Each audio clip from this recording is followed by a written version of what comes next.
Ayan po mga kabida, isang magandang oras sa lahat at welcome po sa aking channel. Eto po, magbigay na po tayo ng reaction dito ho sa naging pahayag po mga kabida ni Congressman Percy Sardania po ng Akbayan. Ito po ay patungkol ho sa ipinalutang po niyang possibility na ipa-impeach ito pong mga justices po ng Korte Suprema mga kabida. Dahil lang po sa kanilang desisyon, na ideklarang unconstitutional o labag sa saligang batas, Ito pong articles of impeachment po makabida laban ho kay Vice President Sara Duterte. Eto, babasahin ko lang po itong article po makabida ng unofficial Ronald Bato de la Rosa Solid Supporters. Rep. Percy, gustong panagutin ang mga justice ng Korte Suprema. Isinusulong ngayon ni Representative Percy Sardania na mapanagot ang mga justices ng Korte Suprema dahil sa ginawa nilang desisyon sa impeachment ni Vice President Sara Duterte. Ayon kay Sardania ay dapat maging independent ang Supreme Court at hindi magamit ng mga Duterte sa kanilang interes. Ito yung kanyang sinabi po, Our justices chose to serve the interests of the Dutertes and shield the VP from accountability. Filipinos should deserve an independent Supreme Court and should hold the court accountable if it falls short of that. May kalalagyan ang pagtataksil sa taong bayan, kasali na yan ang posibleng impeachment, wika ni Sardania. Wala pang tugon ang Korte Suprema sa mga pinagsasabi ni Sardania. Ayun. So, parang nagbabanta po ito pong si Representative Sardania po makabida, na ipa-impeach ito pong mga justices po, dahil lang po sa kanilang paglabas po ng desisyon, declaring the articles of impeachment as unconstitutional o labag sa saligang batas po, Eto, tanong ko lang po kay Congressman Sardania. Paano ho makukonsiderang taksil po sa taong bayan, ito hong mandato po ng Korte Suprema, na i-interpret po yung batas, I-interpret yung petisyon ni Vice President Sara Duterte at grupo po ni Attorney Israelito Torion, na ibasura ito pong articles of impeachment dahil ang tingin po nila mga kabida, ito po ay lumabag po sa saligang batas po natin. Partikular na po sa provision po makabida, ng one-year bar rule. Okay? Dahil lang po sa ginampanan po ng Korte Suprema yung kanila pong trabaho, magbabanta na po, ng impeachment, Ganun po ba yung kalakaran po ng gobyernong ito? Dahil hindi lang po na-serve po ng Korte Suprema yung kagustuhan po makabida ng mga anti-Duterte forces, babantaan na po ng impeachment po, mga kabida. Ito pong ginawa po ni Congressman Sardania po makabida ay isang uri ng pagbabanta po ito, Gusto po niyang panagutin ito pong mga justices, Bakit?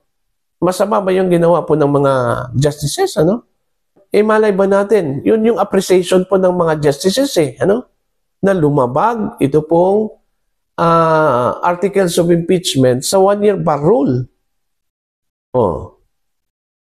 Yun yung problema po sa administrasyong ito, mga kabida, dahil inumpisahan po mga kabida ng pambababoy po mga kabida sa mga batas po natin. At wala lang mang accountability na ginawa. Okay? Mga kabida. Kagaya na lang po dun sa ginawa po nila kay dating Pangulong Rodrigo Duterte, Pambababoy po yun, Sa mga batas po ng Pilipinas. Kagaya na lang po, in-invoke po nila ito pong Republic Act 4851, Yung ginamit po nilang batas para dalhin po ito pong si dating Pangulong Duterte papuntang The Hague, Netherlands po makabida. Kung tutuusin po, option lang po yon ng gobyerno, Okay?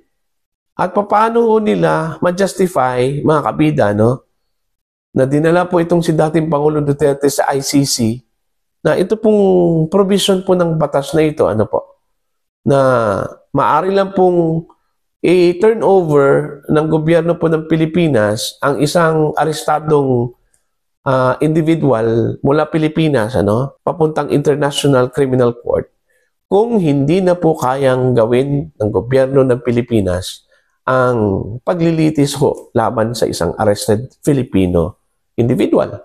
Kagaya ho sa ginawa po nila kay dating Pangulong Duterte. Kung tutuusin, working yung ating justice system po dito, Okay? Working yung ating mga korte po. Mga batas po natin, buhay na buhay po mga kabida, So, paano ho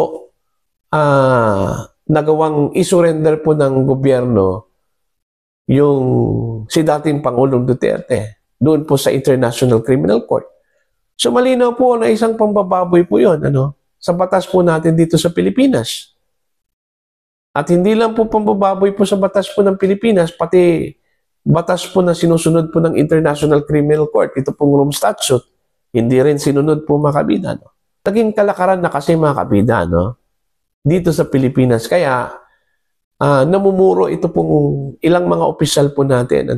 Ito pong sinabi po ni Serdanya po mga kabida. Parang na po parang spoiled brat na po itong si Serdanya Hindi lang po nakuha yung kanyang gusto. Yun na po magbabanta na ipa-impeach ito pong mga justices po ng Korte Suprema. Ganun ba tayo kababaw po, mga kabida? Unang-una po, mandato po ng Korte Suprema na i-interpret po yung batas. Okay? At sila lang po ang nakakaalam po mga kabida, na mali o tama ang ginawa po ng House of Representatives. Kasi sila yung interpreter the final arbiter po mga kabida ng mga batas po ng Pilipinas. So yung ginawa po ng House of Representatives na minadali mga kabida, ito pong impeachment complaint against the Vice President, kasalanan ngayon ng Korte Suprema. Yung hindi po binigyan po ng pagkakataon, ito pong si Vice President Sara Duterte, na malaman lang po yung mga complaints against her, na mabigyan lang po ng due process mga kabida, kasalanan po ngayon ng Korte Suprema. Dahil bakit po sila naglabas po ng desisyon declaring the articles of impeachment as unconstitutional, Ganun na po ba yung kalakaran po, dito sa ating bansa?